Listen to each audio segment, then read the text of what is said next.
Hello my dear students, कैसे हैं आप सब। आई होप आप सब अच्छे होंगे और हेल्दी होंगे। तो बच्चों, आज हम अपना करेंगे नया चैप्टर जो कि है chapter number 7, step wise thinking. तो बच्चों, इस चैप्टर में हम देखेंगे what is step wise thinking, then case studies and then reasoning. So in our daily lives, we use step-by-step thinking to resolve problems for better results. तो बच्चों, हम अपनी डेली लाइफ्स में स्टेप बाय स्टेप थिंकिंग करते हैं ताकि हम अपनी जो प्रॉब्लम्स हैं उनके बेटर रिजल्ट्स को निकाल पाए। ठीक है। हर एक्टिविटी जो है बच्चों, उसके पास एक सीक्वेंस ऑफ स्टेप्स होते हैं जिनको करा जाता है। This procedure helps to find the solution to any problem और टास्क। नाउ फर्स्ट आता है step wise thinking. The process of completing one step and jumping on to the other is known as step wise thinking. तो step wise thinking क्या होता है बच्चों? वो process जिसमें आप कंप्लीट करते हो एक स्टेप को और फिर दूसरे पे जंप करते हो, उसे हम कहते हैं स्टेप वाइज थिंकिंग। तो बच्चों, अब हम देखते हैं एक टास्क जिसमें we have to make a strawberry smoothie. Okay, step 1 क्या होता है? हम क्या करेंगे, सबसे पहले we have to wash the strawberries thoroughly और उसमें जो भी कोई स्टेम है उसको रिमूव करना है। ठीक है। स्टेप 2 में हम क्या करेंगे, you have to place the strawberries, sugar, ice, crumbled cake and milk into a blender. Okay, after that आपको क्या करना है, ब्लेंड करना है इंग्रेडिएंट्स को अंटिल जो स्मूदी है वो वेल कंबाइंड ना हो। स्टेप 4 में you have to taste the smoothie और एडजस्ट करना है उसकी स्वीटनेस को। अगर और चाहिए तो you have to add it more. Okay. Step 5 में you have to pour the strawberry smoothie into a glass. Step 6 में you have to top up with a whipped cream and strawberries और फिर आपको सर्व करना है उस स्मूदी को immediately और एंजॉय करना है। ठीक है।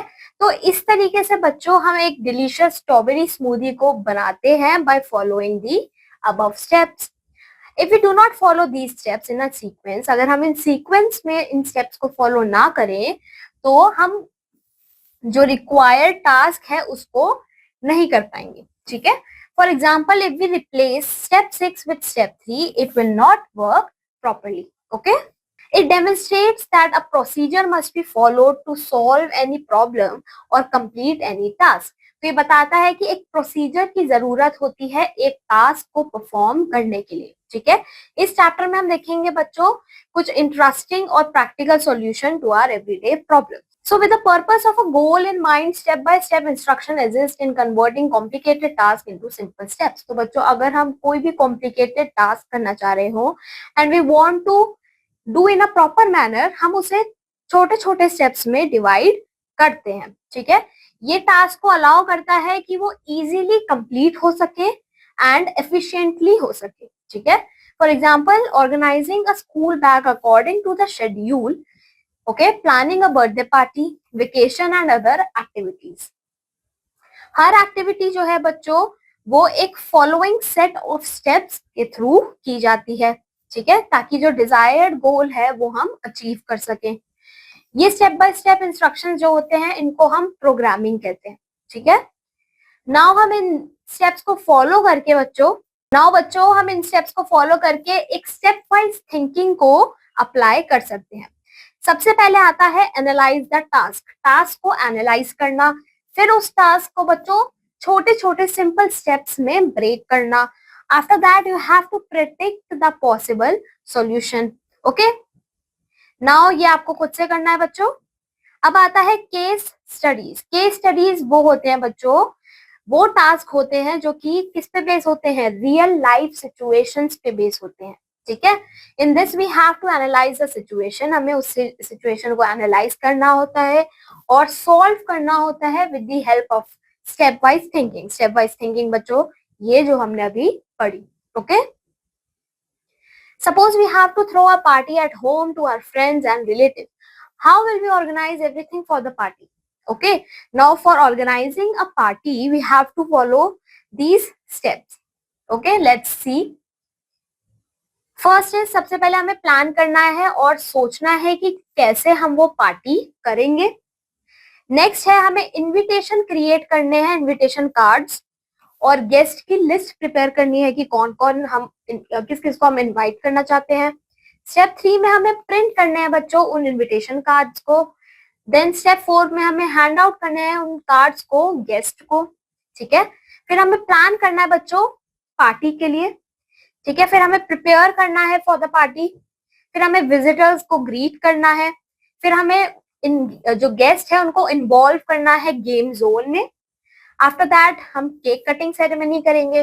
फिर हम डिनर सर्व करेंगे और थैंक करेंगे गेस्ट को विद द रिटर्न गिफ्ट। तो बच्चों आप देख सकते हो इसमें कैसे स्टेप बाय स्टेप हमने एक पूरे इवेंट को डिवाइड किया है, ठीक है। नाउ अब आता है रीजनिंग। रीजनिंग वो एबिलिटी है बच्चों माइंड की जो कि थिंक सोचती है और अंडरस्टैंड करती है चीजों को एक लॉजिकल वे में in order to form a conclusion or judgment to the task. It is known as reasoning. Okay? Reasoning skills जो होते हैं वो एसेंशियल होते हैं बच्चों हमारी डेली लाइफ में। हम इनको यूज करते हैं डिसीजन मेकिंग में, among possible situations, among possible solution and to decide how to approach and solve a problem. Okay? Now बच्चों assume करो we have been invited to your cousin's wedding. Okay, but you also have a school exam. अगर आप invite किए गए हो एक cousin, आपकी cousin की वेडिंग में, बट आपका एक स्कूल का एग्जाम भी है, तो बच्चों इस सिचुएशन में आपको रीजनिंग रिक्वायर होगी because you have to manage two things, ठीक है। एंड आपको बैलेंस बना के चलना है कि आपको वेडिंग भी अटेंड करनी है और आपको टेस्ट भी देना है, ठीक है। So let us understand reasoning with the help of an example. तो बच्चों ये एक एनालॉजी है between the cat and the horse in this puzzle. As a cat has paws, the answer in this analogy will be hoof. Okay, why? ये कैसे हमें पता लगा? हमने इन पिक्चर को देखा, here we see a cat and here we see a paw and we know that cat के पास paw होता है। नेक्स्ट इमेज में हमारे पास यहाँ हॉर्स है, तो यहाँ पे क्या आएगा? तो इसका आंसर बच्चों हूफ होगा क्योंकि हॉर्स के पास एक हूफ होता है। तो इस केस में व्हाट वी डिड इज हमने अपनी रीजनिंग जो कैपेबिलिटी है उसको यूज किया। ओके, नाउ आपको बच्चों ये खुद से ट्राई करना है। यहाँ पे एक फैक्ट है, जो वर्ड एनालॉगी है उसका मतलब होता है कॉरेस्पॉन्डेंस, जो कि इंप्लाई करती है एक similarity between two numbers, objects और वर्ड्स। तो बच्चों इसी के साथ ये चैप्टर यहाँ फिनिश होता है। आई होप आपको ये चैप्टर समझ आया होगा। अब मैं आपको मिलूंगी आपके नेक्स्ट चैप्टर में। Till then take care, bye bye.